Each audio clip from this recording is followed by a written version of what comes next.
Chantons nos cœurs, brûle cette espérance du retour de notre Sauveur. Différents faits divers nous interpellent et nous incitent à la réflexion. Ils annoncent un événement imminent et d'une grande importance. Mais comment l'analyser? En écoutant Jean-Claude qui, à la lumière de la Bible, t'accompagnera et te permettra d'être prête, d'être prêt pour le retour de Jésus. Note que les éditions spéciales sont disponibles sur YouTube. Quelle est la réponse 2? Le 2, c'est le chiffre. Je te salue fraternellement en Jésus-Christ, le Sauveur du monde. C'est Jean-Claude qui partage avec toi cette nouvelle série. Marco et Jean-Claude, les deux enfants de l'Éternel des armées, nous sommes très heureux de te retrouver en ce jour, afin de découvrir une fois de plus les promesses de Dieu. Nous rappelons à celles et ceux qui nous retrouvent seulement maintenant que nous sommes en train de faire un voyage à travers la parole de Dieu. Celles et ceux qui n'ont pas eu les premières causeries peuvent l'obtenir en envoyant un message par le biais de WhatsApp au numéro suivant, plus 596 696 889 393 ou le numéro de portable 88 93 93. Aujourd'hui, nous verrons un nouveau thème. Il s'intitule « Jacob n'envoya pas ». Juste avant, prions. Notre Seigneur et notre Dieu, nous sommes plus que jamais fort heureux de te retrouver pour te louer et te bénir, pour approfondir notre connaissance de la parole. Que le Saint-Esprit nous conduise dans toute la vérité, nous t'en prions. Au nom de Jésus et pour ta gloire éternelle. Amen. Rappelle-toi, nous avons vu précédemment que la famine était importante. Partout. Partout. Les gens souffraient de la faim. Mais nous voyons aussi que Dieu prévoit toujours une solution aux différents problèmes que nous rencontrons. Nous lisons aujourd'hui dans le livre de Genèse, chapitre 42, les versets 1 jusqu'au verset 4.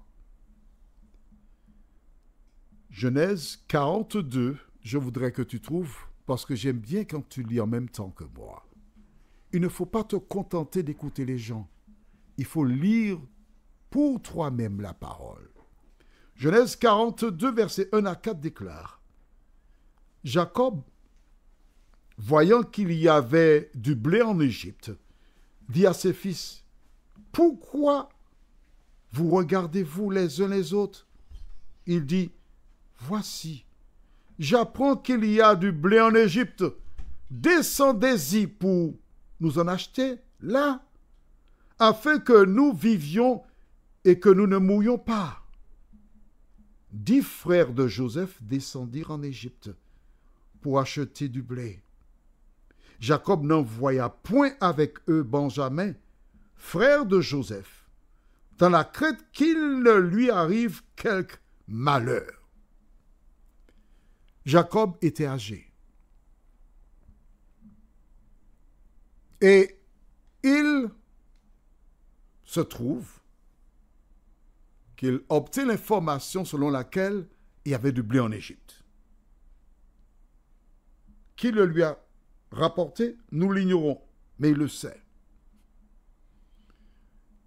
Alors c'est lui qui fait la démarche pour dire à ses fils, mais il y a du blé en Égypte, pourquoi vous êtes là? On va mourir de faim. Allez en Égypte acheter du blé. Quand j'ai lu la première fois ce verset, verset 1, quelque chose m'a interpellé. Pourquoi c'est un vieillard qui a l'information et qui stimule, pousse littéralement ses fils à aller acheter de quoi nourrir les familles? Pourquoi? Pourquoi avait-il peur de l'Égypte? La Bible ne donne pas l'explication. Mais je m'adresse à des personnes qui lisent, des personnes qui sont des lecteurs acharnés de la Bible, qui veulent entendre, comprendre pourquoi ils sont restés là, inertes, sans réaction par rapport à la situation. Car à l'évidence, quelqu'un est venu voir Jacob, certes, mais comment cette personne pourrait-elle venir à lui? Et eux n'ont pas la même information que lui. C'est impossible, à mon sens. Aller en Égypte. Ce pays représente quelque chose pour eux. Mais oui. Parce qu'ils ont vendu leur jeune frère, Joseph, à des marchands d'Amalek, Amalécites, qui l'ont emmené en Égypte. Oui. Alors, rappelle-toi, il avait 17 ans, Joseph. C'est à l'âge de 30 ans qu'il est devenu vice-pharaon. Il y a eu 7 années d'abondance, donc 30 plus 7, ça fait 37 ans. Ensuite, la famine, est-ce que c'est la deuxième? Bon, on va dire la troisième, d'accord? La troisième année de famine, ils ont Joseph à 40 ans. Donc, en ce qui les concerne, eux, c'est 13 plus 7, ça fait 20, plus 3, 23. 23 ans qu'ils se sont séparés de Joseph. Ils ont l'information, mais ils sont bloqués. Ils ne descendent pas en Égypte. Alors c'est Jacob qui prend l'initiative. Il va les envoyer. Mais quand il envoie les 10 frères, rappelle-toi, ils sont mariés, ils ont des enfants qui ont déjà un certain âge. En dehors des enfants, je parle de garçons, en dehors des garçons, donc petits-enfants de Jacob, il y a aussi les serviteurs des hommes, parce que Jacob avait beaucoup de serviteurs. Donc en matière de sécurité, il n'y a aucun souci. Mais les 10 frères, il les envoie comme ambassadeurs pour chercher à manger, négocier, afin de nourrir non pas seulement leur famille, mais celle des serviteurs ainsi que de leur père Jacob. Mais il n'envoie pas Benjamin. Pourquoi garde-t-il Benjamin à côté de lui? Benjamin, c'est le dernier. Benjamin qui n'est pas un enfant. Parce que, rappelle-toi, Joseph est arrivé à l'âge de 17 ans, d'accord? Il a passé 13 ans, 7 années d'abondance, ça fait 20 ans, plus 3 ans de famine, 23 ans. Benjamin a plus de 25 ans, on va dire. On est d'accord? Bien. C'est un homme. Mais Jacob le garde près de lui. Pourquoi? Au risque de me répéter, ce voyage que nous faisons à travers la parole a pour objectif d'expliquer, d'aider et d'éclairer celle ou celui qui n'a pas l'habitude de lire la parole. Jacob, donc, était le fils d'Isaac. Il avait un jumeau, Ésaü. Et dans une affaire, ils se sont mutuellement couillonnés, trompés. Il a laissé donc la maison de son père. Il est descendu vers celle des parents de sa mère, où il a rencontré le frère de sa mère qui se prénommait Laban. Mais Laban était un coquin, comme sa maman était une coquine. Coquin dans le sens où il trompait les gens. C'est ça dans le sang. Jacob a demandé à Laban la main de sa fille.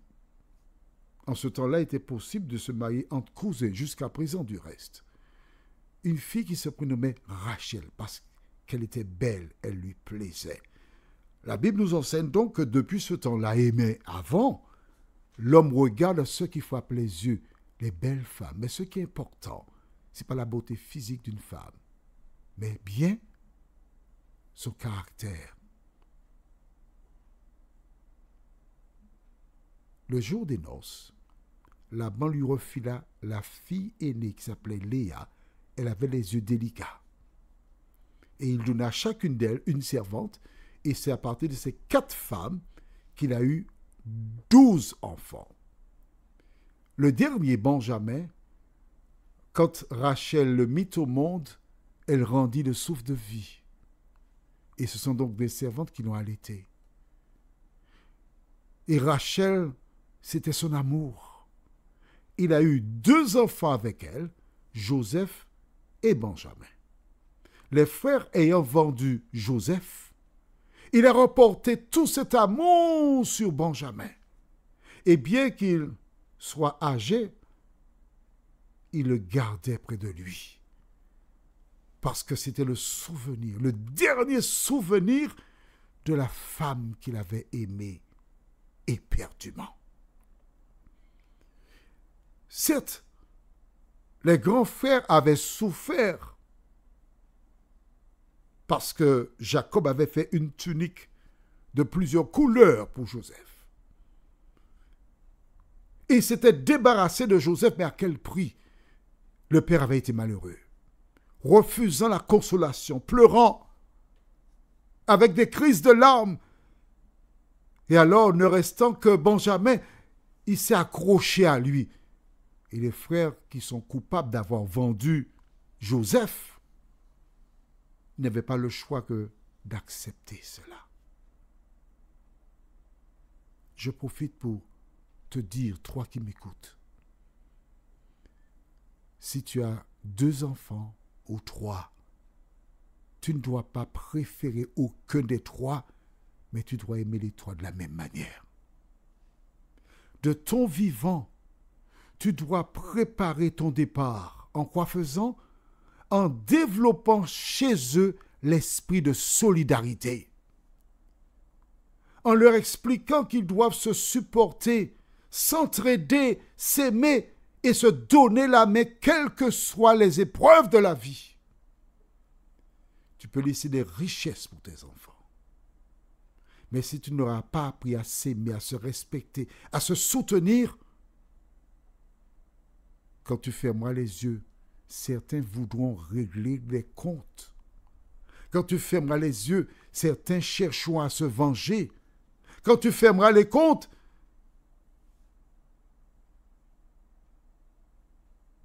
ta famille explosera. Est-ce ce que tu recherches vraiment? Prions. Notre Seigneur et notre Dieu, grande est notre joie pour la parole. Grande est notre joie de savoir que tu prévois tout d'avance. Grande est notre joie de savoir que tu n'abandonnes jamais celles et ceux qui sont victimes d'injustice. Seigneur, à travers la vie de Joseph, tu nous montres comment cet homme qui a passé 13 ans chez Potiphar en prison, lorsqu'il en est sorti, il n'a fait aucune démarche pour aller se venger. Non, il est resté là tranquillement, attendant que tu te manifestes. De nous aider à faire comme lui. Car souvent nous parlons, nous agissons et nous faisons plus de mal que de bien. Aide-nous au nom de Jésus et pour ta gloire éternelle. Amen.